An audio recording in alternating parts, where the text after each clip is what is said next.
equipment, why wouldn't he use that? It's a way of showing escalation in the conflict. I've got to move on. I've spent 2 minutes talking about how lights look on spacesuits. The environments are just a flat-out win. I liked how the Ishimura looked utilitarian and practical, but there are so many areas in Dead Space 2 that just blow it out of the park. It's not all sleek future either. There are lots of industrial areas. The station has a purpose. My favorite area by far is the Church of Unitology. It's brilliant. It has a very clean, modern entrance. This is clearly to lure new converts in. The deeper you go, the more red flags there are. It was easy to forget that this was all in a space station. It's one of my favorite areas in a game, period. It's a medieval cathedral, and a tomb, and a cult indoctrination center, and it's all in space. It's a visual feast, and like everything else in Dead Space 1 and 2, it's been thought out. Here's where they perform funeral rites. There's the mechanism they use to collect and preserve all the bodies. Zero gravity means less effort to move them around, so it operates off that. Just don't look at the power bill. Here's where bodies get stored. It's an adventure. Otherworldly, yet familiar. There's tons to see. The game is always mixing it up. No backtracking like the first game. You're always heading somewhere new, and that's a great feeling of progression.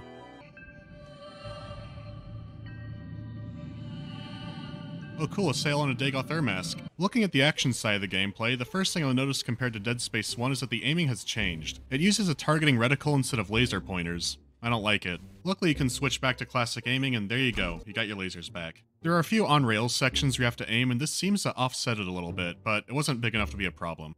Speaking of those, there are a lot more set-piece sections compared to Dead Space 1. The developers wanted to have more of these in Dead Space 1, but they just didn't have the budget for it. Keep in mind, their goal was to have an ultra-polished version of Resident Evil 4. Some of them do have some quick-time events that feel pretty unnecessary, but they're fun, and they keep it fresh.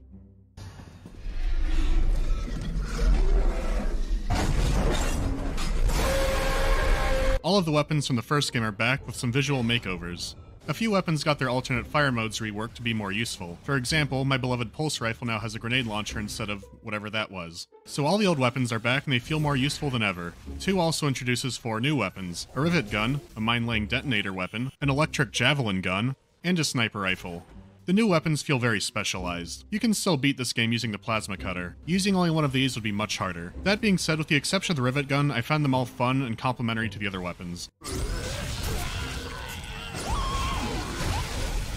The combat is smooth, responsive, and satisfying. The process of getting geared up has also undergone some changes. You still need to hunt around for schematics and power nodes. This time around though, the power node treasure rooms are much more important. A few have new suits and weapons, so they feel even more mandatory to explore than before. You still have to find a workbench when you want to upgrade your stuff.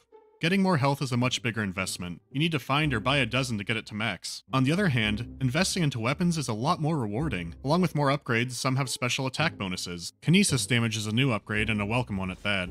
The act of finding the bench is easier now. The objective marker can now cycle through different objects of interest. I think the most significant change to the upgrade and loot system comes from combat. When an enemy dies, they won't drop stuff until their body has been broken apart. Unless you test Kinesis, this makes it easier for them to play dead.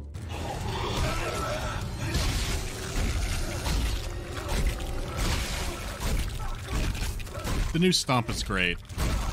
My one issue is that there are some big fights. At some point, bodies will start to despawn, and sometimes they drop ammo, and sometimes they don't. The safest way to prevent this is to immediately start smashing their body up as soon as you kill them. I'm okay with this, but it could be tedious for some people. Speaking of tedious, the store has an issue, and it's not the layout, because that's much better. Let's take a look at the first store in the game.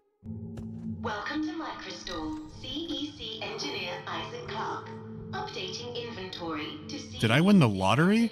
A while back there was a lot of console-exclusive suit and weapon DLC, but then someone data mined it. Then EA flipped out and said, okay, everyone on PC gets it for free, and they just unlocked all of it. This is on a fresh save, it ruins all the progression. So I had to buy all the free stuff off the store and then shove it in the inventory. If you don't do that, it all clutters up the store for the entire game. But it's slow. You can only move 3 weapons at a time. Moving all the suits means sitting through a fashion show for each one, and I'm not going to do that. If the suit costs money, it's one you're supposed to have. Just do that. Let's talk about the enemies. Old enemies look better and have some new abilities.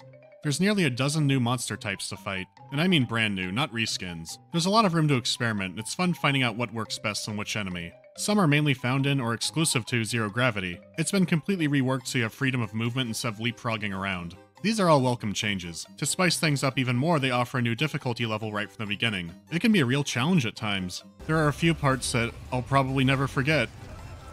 I bet this elevator screwed up a lot of speedruns. Lower levels have more ammo, so if you just want a monster shooting gallery, that's viable too. There's something for everybody. And as far as over-the-shoulder shooters go, this might be one of the best, if not the best. So the action's great.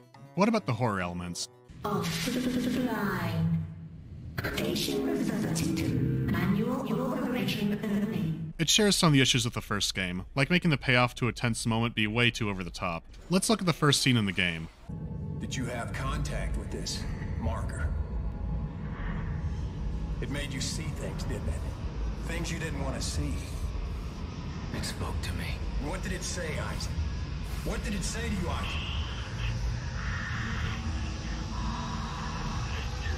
Isaac? Isaac, can you hear me? When I played this on release, I got shivers watching her crawl up on that desk. It's a really creepy image. Then her face started glowing and I was more confused than anything. They played it too hard. I might catch some flack for this, but I think Dead Space 2 is a much scarier game. It had its moments, but it relied on the same stuff too often. The atmosphere was creepier at all times, but the delivery was weaker. I generally felt a little tense throughout the whole game.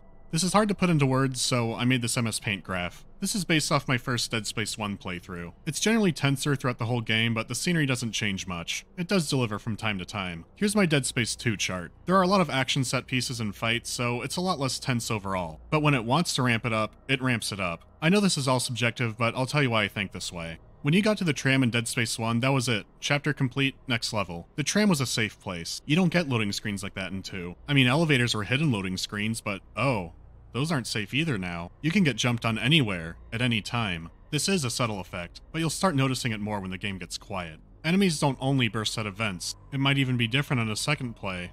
The use of more open space is also something that unnerves me. I did a lot of camping back in grade school, and I had some unpleasant encounters with animals at night, so this gets me a little paranoid. It's been a few years since I played this, so when I replayed one chapter, I was sweating in my chair. There's so little light at times that your helmet lights it up. You're hearing weird noises and voices, and things are falling over. I was sucked right into all of it. I was more nervous in this one chapter than all of Dead Space 1 in total. It's a fantastic section. You have Event Horizon like nightmare visions throughout the game, and Nicole will torment you as well, but these didn't really get to me. A big problem is that it's hard to actually understand what she's saying at times. The last Isaac saw of her was a video message, so they thought it would make sense to put a static filter over her voice. That's a good idea, but they went too heavy on it.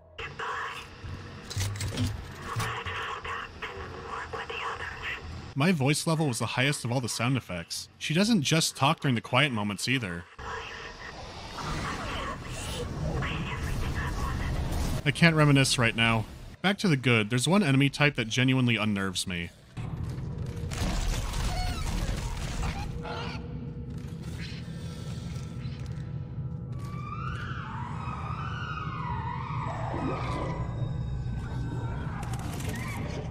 Oh my god. That is so awful. God, the way they peek out at you. They're always moving as a team to disorient you too. It's a distraction, I don't want to look at him. Oh man, even looking at that in post bothered me. What a cool enemy. Looking around, you'll know when you're in their part of town. They're unnerving, fast, and they'll kill you quick, and they make for a great challenge. Ugh.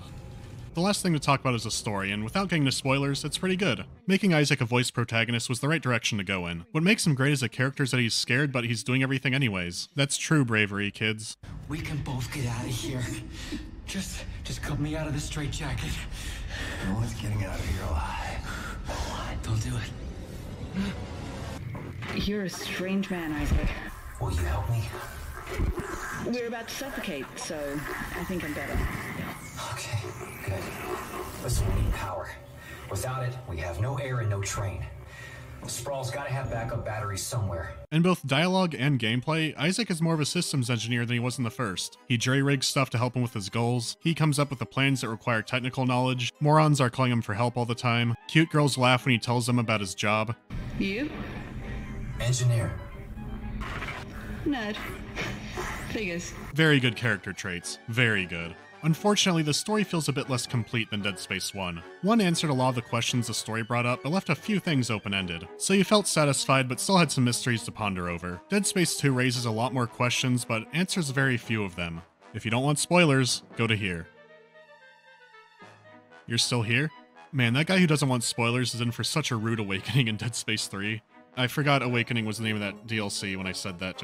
Let's move on. It turns out survivors of marker incidents get afflicted with some kind of dementia. Another survivor, Nolan Strauss, has been hit with it a little harder. Most of what he says sounds like nonsense, but there's a bit of method to his madness. Strauss, what are you doing? You have the phaser for me! Ah!